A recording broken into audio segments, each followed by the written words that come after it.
So my poor profit taking strategy almost bankrupted my crypto portfolio. So this is back in May.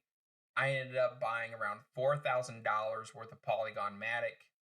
I had just put out a video on their protocol. I felt confident. I felt like I was making the right choice. And then over the next couple weeks, I proceeded to watch as that investment went from 4,000 to like 5,000 to like $5,500. But I never took any profits. And so flash forward into June and July, when we're going through that bear lull, I saw the valuation of my Polygon Matic dump to like 2 grand at one point, 2,500. And so I ended up putting out a video talking about my biggest cryptocurrency mistakes. I'll link it here if you want to watch it. But in that, I talked about how I wanted to create a profit taking strategy that was easy and that worked, so I would never put myself in that position again. If it's your first time here, my name is Ryan. This is the No Autopilot YouTube channel, a YouTube channel dedicated entirely to cryptocurrency and personal wealth. I'm not sponsored by a cryptocurrency credit card. I'm not sponsored by any cryptocurrency projects or exchanges. This is really me learning, sharing what I learned with you, and hopefully the two of us will go ahead and be able to increase our wealth over time. All right, so jumping right in here. So there's 3 different ways that you can go ahead and you can take profits. Now, the first way is to go ahead and buy and hold. So you've probably heard of this strategy before, but in essence, it comes down to buying an asset and holding it for the long term. Now, some of the benefits associated with that. So if you hold it over a year, you actually get a little bit of a tax benefit because you're taxed at a little bit of a lower rate than if you sold it before a year was over. In addition to that, you don't have to micromanage it, right? So you buy your assets and you kind of forget about it. Like I'm sure you pop open your phone and you're like checking to see how your portfolio is doing every 5 minutes, like most of us, which is unhealthy. We should stop that. But other than that, you really don't have to do a ton. In addition, you can't really sabotage yourself like I did with Polygon Matic, right? So if the market goes through like an abrupt drop, you're not overreacting or underreacting and exiting positions too soon. So like with me and my Polygon Matic, I saw it hit $2,500. It bumped up from that $2,000 mark. I was like, okay, it's a $1,500 loss. That sucks, but it can keep going lower. And so I panicked and I sold and I ended up locking in that loss for sure, guaranteed. Now with the buy and hold strategy, I think it makes sense for like certain assets. So like if you look at Bitcoin or Ethereum, some of the other blockchains like Solana, Cardano, Polkadot, I think all those are perfect for buy and hold. But all these other altcoins, I think that there's an opportunity cost that we need to kind of keep front of mind when we're talking about having our money work for us and generate us wealth. So like with Polygon Matic, when I put in my 4,000 and it bumped up to 5,000, if I would have cashed out that $1,000, that's something I could have used to generate me more opportunity and more wealth in another asset. Now, the second opportunity that you have is to day trade, right? So a lot of folks will buy into and exit out of positions multiple times a day, sometimes even multiple times in the same minute. Now, this is like the other side of the spectrum when you talk about cryptocurrency from buying and holding strategy, because this requires a tremendous amount of your time.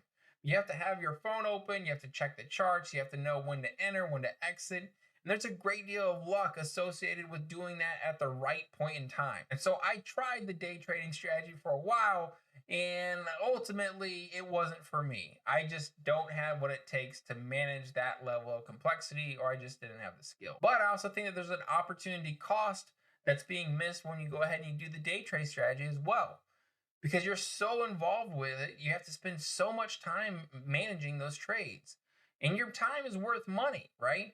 So could I use that time to go ahead and research an up-and-coming project or do something that increases my education in the overall cryptocurrency space, which will pay me dividends in the future? And so looking at it from that point of angle, as well as the fact that I never really made much money from day trading, it's not really for me. Now that leads us to our third and final strategy, which is just simply taking profits. And this is what I'm doing right now. And guys, I can't tell you how proud and happy I feel go ahead and locking in some of these gains.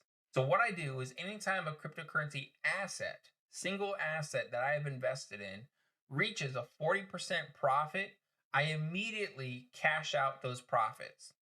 Now, what I do is I take those funds and I do two things, and I split it between 30%, 70%. So 30%, I go ahead and I put back into projects that I believe in for the long term. So again, some of those blockchain based cryptocurrencies, especially Bitcoin and Ethereum. Now, I should mention that if you go the route of taking your profits and buying other cryptocurrency tokens, you can use an app like Celsius to go ahead and actually lend out those cryptos and earn interest on your lending. So the nice thing about that is you still own it, as well as any appreciation and value that those tokens receive is all your money. It's all yours. So it's kind of like you put yourself in a position to have your profits from your original trade buy into cryptos that are also growing in value while also lending them out to make more profits. So like it's like, you know, four layers of profit taking. The only downside to that is that your money, right, those profits that you take out from your original investment are at the will of the market. So if Bitcoin takes a massive dump, now those tokens that you are lending out are also being impacted by that. Now, with the 70%, what I'm doing is I'm actually taking those funds and I'm buying stable coins such as USDC.